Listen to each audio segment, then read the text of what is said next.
Alaikum as-salam wa rahmatullahi wa barakatuh. I can't remember exactly what was said. If you go to Al-Ibana of Ibn Battah or Shari of Al-Ajurri, I think you'll find it more. I think in Ibana there is an actual bab in there where he talks about the belief of al-Basri and Qadr. Whatever the case,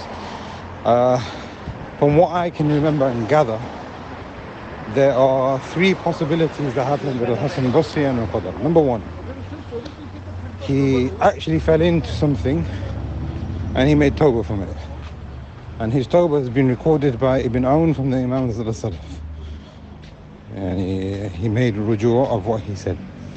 Now, this is possible because of the fact that in Basra, as we said last time, the issue of Qadr was huge. There's actually a statement that some of the ulama have coined together to say that anyone who really comes from Basra will be a Qadri. That's how it is. So what they mean is that it's prevalent there. Therefore it's possible that he fell into it and then he made tawbah and rujuu.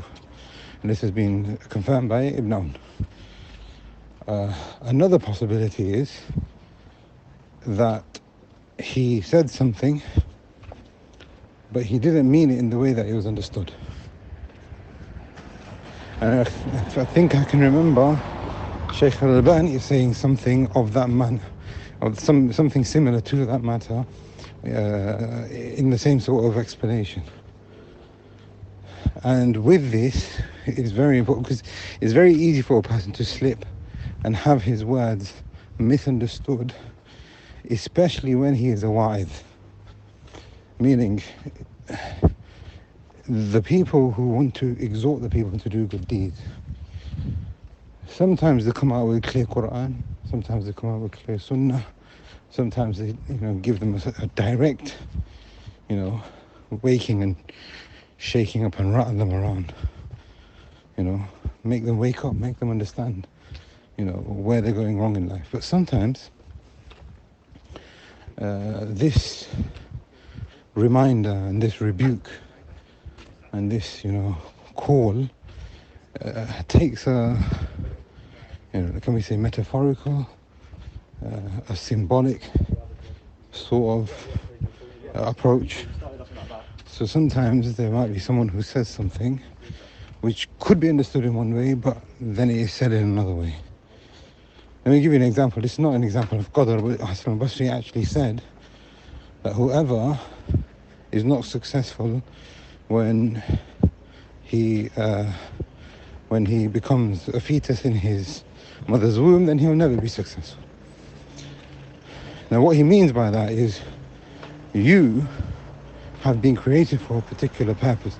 If you get to 30, 40, 50, 60, 70, 80 and you're not going to sort yourself out, then forget it. If you've not got that drive and ikhlas and motivation, then you're never going to save yourself from the fire, even if you live for 1,000 years. But if you look at this narration, the way he says it, this is correct, because the Messenger of Allah said that the angel comes down, 4 things are written. This is the belief on al-Sunnah. This doesn't negate free will. But if you were to look at it in another way, you could understand from this that what he means is that it's already been set in stone, you've got no free will, do what you want. But that's not what he means by that. I'm not trying to say this is Qadr, because this is not Qadr, this is Jabr, really. Qadr is where they deny Qadr, complete opposite. They deny free, they deny Qadr, and they give complete control to those people who have free will, and they will create their own destiny. Therefore, the point I'm making here is, it's possible that a person says something, but it's interpreted in the wrong way. And from this we know, I think it was, I can't remember, one of the Salaf, they approached him and he said, وَدِدْتُ أَنْ لَا أَتَكَلَّمْ بِشَيْءٍ, or something similar. I wish I never said anything about this issue of Qadr. I wish I never even got involved. So for me, that says that he said something, he didn't mean it that way, and people, misunderstood it. So the first possibility is that he actually had those beliefs and they made tawbah. Second possibility is that he said something but it got misinterpreted. And a third way of looking at this, and this was given as an example of one of the shurrah, one of the mashayikh that went through Ibn Battah's book Al-Ibana.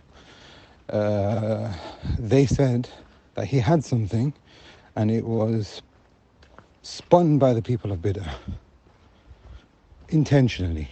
They put a spin on it to say, look, he's a person of Qadr.